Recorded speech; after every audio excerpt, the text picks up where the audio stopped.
So this morning we've driven from Ait Ben Haddou to Tinhir, I think this town's called, on the way to Todra Gorge.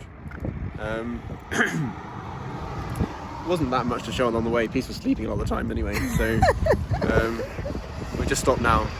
We stopped in Kalatam Guna and bought some rose type products because that's famous for roses. Yeah. I don't know what you bought. What did you buy? I got a cream, a lotion, and a perfume.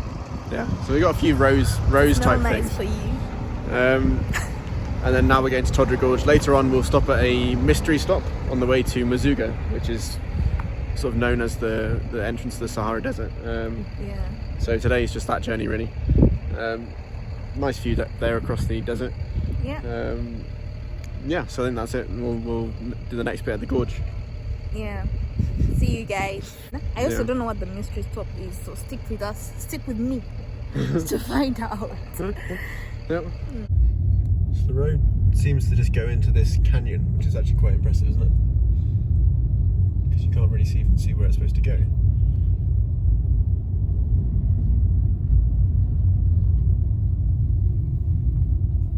I'm stuck behind this Spanish chap.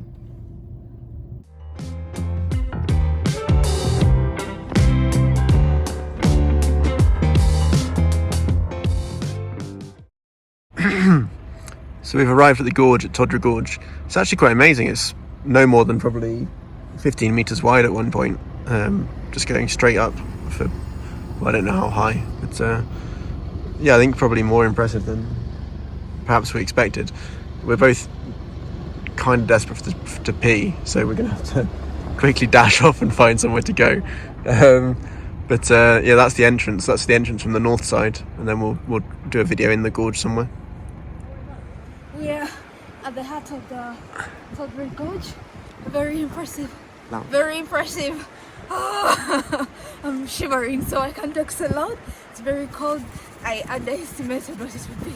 I really wanted to feel like in just the footage, just the previous footage, but they mistreated us. We had to pay to pee, and at that point, any amount, we just pay any amount just to get into the toilet.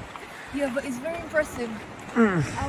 This is like a paradise for hikers and there's Climbers. lots of them around. What? Climbers. Climbers, yeah. It's all the same. There Yeah. are two there, to the other side, and let's go to the car. Yeah. As you will have gathered, Peace is pretty frozen.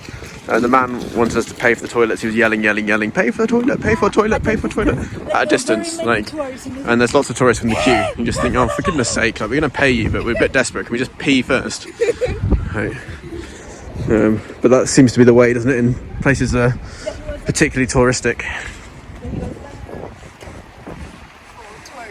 Yeah, very rude. So I've come to buy some juice, and he makes it like that. He puts it in this juicer. No. Berber? Berber. Oh, you're Berber. Okay. Sure. Yes.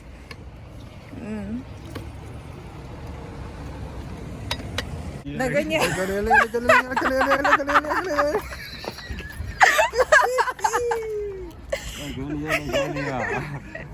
Regania.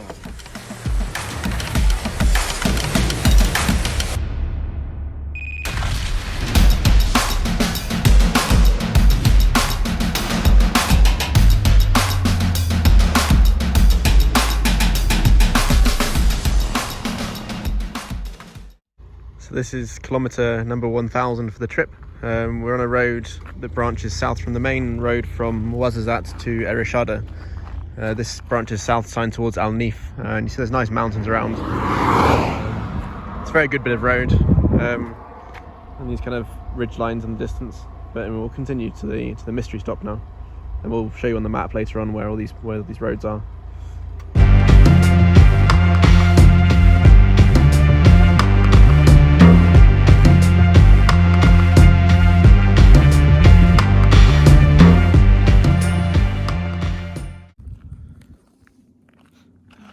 So Peace has been sleeping the entire journey, but we've now almost arrived at our mystery stop, so we'll show you that now. You can see it in the distance. It's called Gara Madawa, I don't know quite how you say that again, but it's that round-shaped hill in the distance. And we'll give you some information on it when we get there, the history and the geology of it.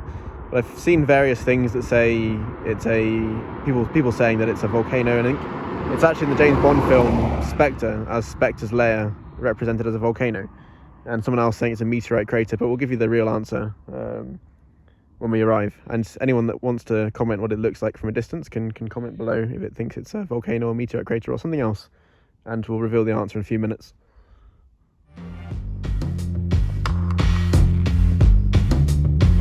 So this is pretty much exactly the view that you get in the Bond film Spectre as they drive towards this place. It's supposed to be a volcano in that movie, but it's pretty much exactly this view.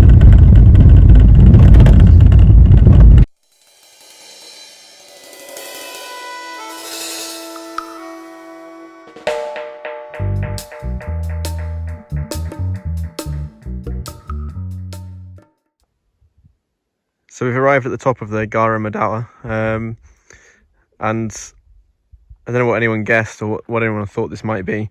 It's not a volcano or a meteorite impact crater. It's an erosional cirque. So it's basically a geological formation. You've got some more resistant stuff up here, and you produce this kind of circular thing that's then been eroded in the middle by, you can see these gullies where water would flow, and that's eroded the middle bit out. So this place was, you can see the wall down there, was garrisoned, so it was turned into a fort in the 11th century, I think it was, by the Almoravids or something like that. Almoravid something dynasty. So at that time, in the 11th century, through to the sort of 15th or 16th century or something, when this was active, there's a town here called Sigil Massa that was now, I think, Risani, that was the main trading point, so the kind of entry and exit point from the Sahara for the camel trains that were coming from the Mali Empire and the Ghana Empire across the Sahara Desert. And actually at that time also the Mali Empire were particularly important. That was ruled by Mansa Musa, who was the richest man ever to have lived. So yeah, that's quite an interesting place, an old fortress in a erosional cirque that used to protect Sigil Massa over there. And so they used to trade lots of gold and salt across the desert from there, so hence why it was strategically important. Is that right? Yeah. Anyway, we're getting it down again now. The what three words location of the top there was ostriches replicate mostly, which is a bit of a weird one. But yeah, that will give you that 3 metre by 3 metre box. We didn't bring the car up here because the road up looks a bit too bad for a two-wheel drive automatic Fiat 500. But I still think the history of this place is quite fascinating. And to think of the trade that used to go across the Sahara to I'd say particularly the history about Mansa Musa, the richest man ever to have lived in sort of 1300s and something, who used to rule that area and control the, well, I guess the majority of the world's gold supply, or certainly this part of the world.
Hi. Hello, so we arrived. Yep, in Merzouga. And our hotel is not very far from these beautiful sand dunes. And tomorrow we'll be going around on camels and spending a night in the dunes. So stick around for Bill's bonus, right? Yeah, so we'll do the map the of where we map? were today. Where we drove. It was a nice drive. Good Yeah. day. And then don't forget to hit the notification bell just to get notified when we upload the video of us spending a night in the dunes. How interesting. We'll tell you how it is. Yep. It may, I mean, we say how interesting. Yeah. We'll see. We'll see Watch how the it video goes and you'll anyways. see. So, Anyways, don't forget to subscribe and hit the notification bell to get notified every time we post boring and interesting things. Thank you. Stick around for Bill's bonus. Peace. close probably. So we started here at Ait Ben Hadou, and then we drove down the road through Ouarzazate past Sahara, where we went before to Kasbah Amadril in a different video. So if you haven't seen that, go and find it. Kalatam Guna, where Peace bought the rose stuff, rose oil and things. This bit here was very built up, like town all the way through here to Boulimine, that is. And we came up here to Tini here, through to gorges to Todra, so Todra Gorge. Then we left back down this way, along this road. And most people would follow this road here and then follow this yellow road. But instead we branched here on this road here, smaller one, through to Al Nif, where we joined the main road from Zagora. So Zagora's down here, so this road, the main road through to Merzouga. So then we came through this one, along here, Gara Madao is somewhere here, so just before Risani, and then from Risani just down to Merzouga. And this is the big sand dunes. So yeah, I would recommend doing this cut through and coming this way, because there was no traffic there. It's a really good road, and again this one, no traffic and a really good road. Although in all honesty, if you had a choice of going to Merzouga from Ben Hadou or Ouarzazate, probably would recommend taking this way through Agdes, because we really loved it there. We really loved Agdes. Possibly doing some more time in the Dra Valley, and then coming through this road, the N12, and again past Gara Madao to Ogchepi and Merzouga. So yeah, so this is where we are now. This is where we are tonight, and for the videos, the next video coming up. So look out for that.